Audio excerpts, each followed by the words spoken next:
The day when we opened the front of the garage door and there was the front of the Rolls-Royce, and I thought, I've got to have one of these.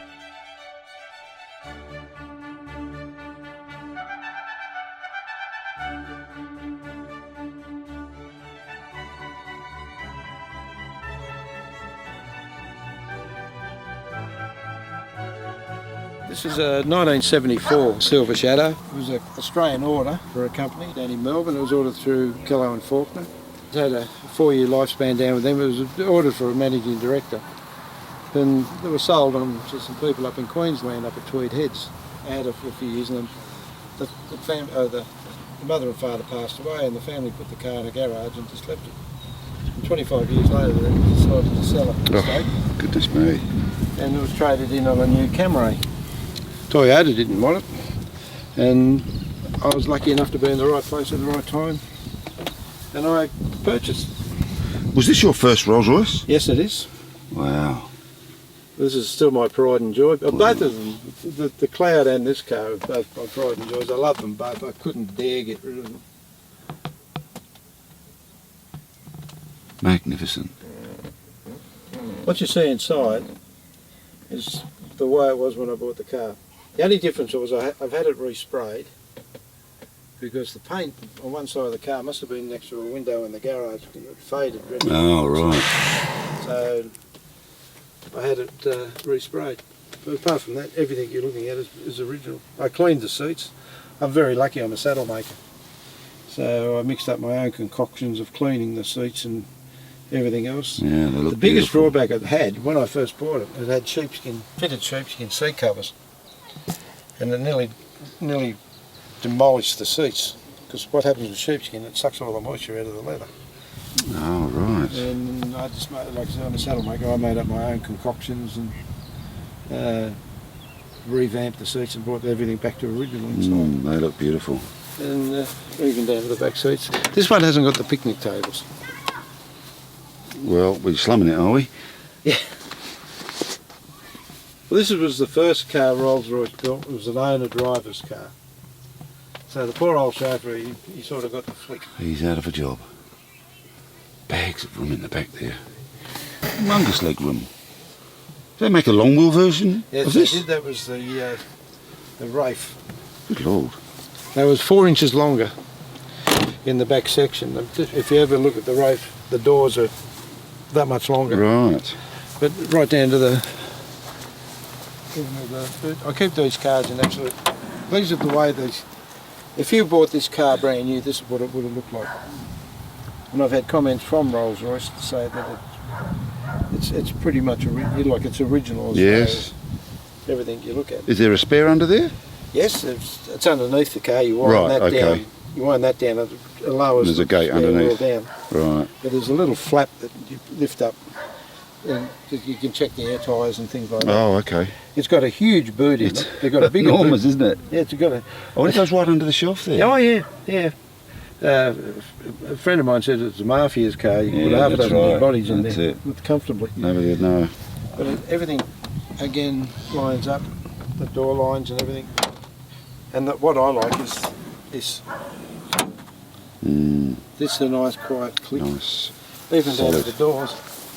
You get the doors and they open gently. Again, this car has 4 aluminium doors, boot and bonnet, to get the weight down. And But that's great access too, isn't it? Those doors open wide enough. oh yeah, and Tall people to be able to get in. just a nice quiet thing. The door lines are absolutely spot on. A bit of dirt there, which I should have washed the car. I didn't realise I was being filmed this morning. And a coach line down there too. Yeah, the coach line's down there. I had a friend of mine who was a sign writer, and he used to do a lot of sulkies and buggies with pinstriping on the wheels. And I took it round to him and I said, can you put a pinstripe on it? And he did it freehand. Oh, really? Yeah, it just blew me away. Old Same with the school. wheels, he did the pinstriping on the wheels. Beautiful. Again, I'll open the bonnet and I'll show you the motor. Yes, the thanks. motor in these was 6 3/4 litre V8, they're a bit bigger. So this is a different V8 to what's in the Cloud? It's slightly bigger. Right. The Cloud and the Phantom are at 6 1/4 litre V8. This has got a different bonnet opening as well. When they finished production of the Clouds was a centre lift. Yes. These Oh, are now we've one got piece. Jaguar style. Virtually, yeah. Oh, well, that does look different, doesn't it? Yeah. So this is now a 6.75? That's exactly right. 6.75 Rolls-Royce won't tell V8. you how much power they produce. They say it's adequate. Adequate. Well, I'd say more than adequate would probably be a good phrase, wouldn't it? And they soundproof them as best they possibly can. They've got padded bonnets. Oh, yes, look at that. Hugely padded. The firewall's pretty much padded down through the lining. She's a very quiet car to drive. Beautiful.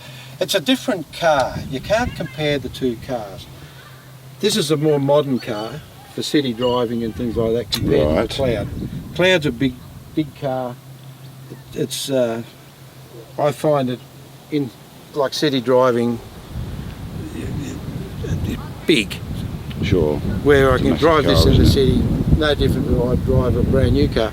Considering the lifespan of these vehicles when these came back out, the body design on the Shadow never varied. Right. The model that came out, I might be wrong, but I don't think I am. I've studied this pretty well. The body shape never changed. They added different things to it to modernise them as the series went through its history of being made. But the actual body itself, they really didn't change. They just made it more. They put blinkers here and different places where the original bodies didn't. Right. If you look at it, there's no guards. This is all one body. Oh, I see. Yes, you're right. Got you. That's where it comes back down to the monocoque. Yes, right, okay. They get the body, it's one piece, they go all over it to make sure everything's perfect. The same as they do when they build these cars. Well, I mean, that's a big safety aspect too, isn't it, having the monocoque? Yeah, well, it made, for Rolls-Royce, like any other car company in the world, they had to really modernise to stay in production and keep people employed, otherwise they'd be out of work. But they made them in a way that it was still a total quality motor car.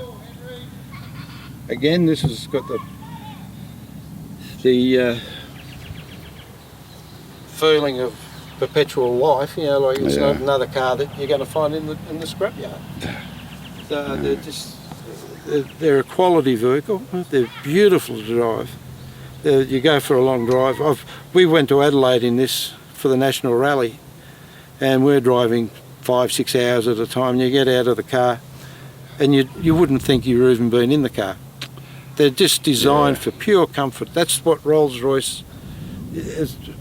That's the way they built the cars, total quality. Now, it may be a difficult question, but do you have a favourite out of the two? No. I'll tell you why. As I said a minute ago, they're different cars. This is a beautiful car for long distance driving. So is this, but this one I tend to find it's just lovely to drive on a long distance. I'd love this to drive when I'm around the city or suburbia and things like that. I can park it easy, where I can't park this as easy. It's not as though it's got any blind spots, but it's such a big car. Mm. It's 4 inches higher in the height than the Shadow. Right. And the body length are the same. Right. But it's just different design, the way that everything's... It looks a huge car, which it is, but you get it down to this one. And you've got to remember too, this is only 3 models. Brian will pick me up on this one. This is only 3 models from the brand spanking new Phantoms when BMW took them over. Right. Because there was this, then the Silver Spirit, the Enage, then BMW took over with their first Phantoms. Mm.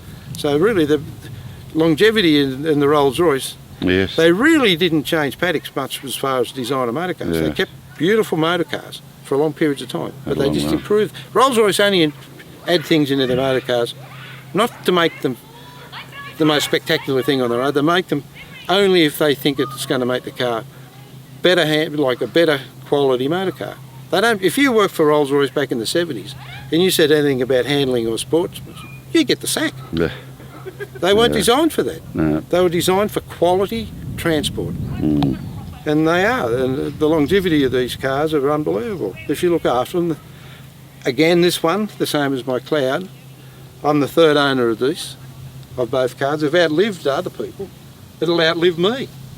My grandson's getting this one, Oh, lucky and it'll chap. outlive him. It'll Lucky live chap. ding it. But there's something special about it. My grandfather started me off when I was 8 years of age. He had a Rolls-Royce. Unfortunately, he died when I was 8. But I never forgot the day when we opened the front of the garage door, and there was the front of the Rolls-Royce. And I thought, I've got to have one of these. Yeah, it's quite a sight, And isn't it? my pop said to me, he says, "You work hard, son, and you get one of these, they're just the pinnacle of everything. Yeah. They're just perfect." And I believe that. And I didn't buy it to show off to say, "Oh, I own a Rolls-Royce." I bought it because I love British cars. I love the woodwork. I love the real leather seats, not pretend leather seats. The other thing is, somebody asked me once when I did a talk at the club about looking after the leather seats inside the car. And I said to everybody in the room, if every car on the road had real leather seats, there wouldn't be an animal alive on earth. Because that doesn't happen. They have reconstituted leather. They tell you it's real leather, it's not. Bentleys, Rolls-Royce and certain really top luxury cars use only quality real leather. And I'm a bit funny, I do my seats in the cars twice a year. I do it just before winter, and I do it just before summer. And that, because the thing is, leather's porous and people sweat. Sweat's salt. Salt eats fats out of the leather and it rots your leather. That's why you see cars with real leather seats and they're all cracked and split. If you do them twice a year, it's the same as washing yourself. It just makes it feel nice and clean and breeze. You can suck up whatever it wants and you wash it out later on down the track. Right. But yes, I'm a bit fanatical about different things about the cars. I love the cars. I've no personal which ones I love the best. I love them both equally because they both do different things, and I just get passionate about the whole thing. I've got so many dear friends in the club who've got their cars, and nobody in the club has got a car better than anybody else. That's what I like about the club. We all help each other with different problems we have with the cars, and I think it's a wonderful thing. Very And I good. don't call the club a club, I call it a family. Mm. Because we're in the same thing, that the cars are the catalyst to keep everyone on that thing of just wonderful Preserving friendship. the cars, yeah. Preserving the quality of the vehicles. Indeed. Like I said, I didn't buy it to show off to say, oh, I own a Rolls-Royce. I bought it because of the quality of the vehicles. Beautiful. All right, Bob, well, thanks very much for your time. My pleasure. Thanks very much for dragging both cars out and showing us. pleasure. They're beautiful. Thank you. Cheers.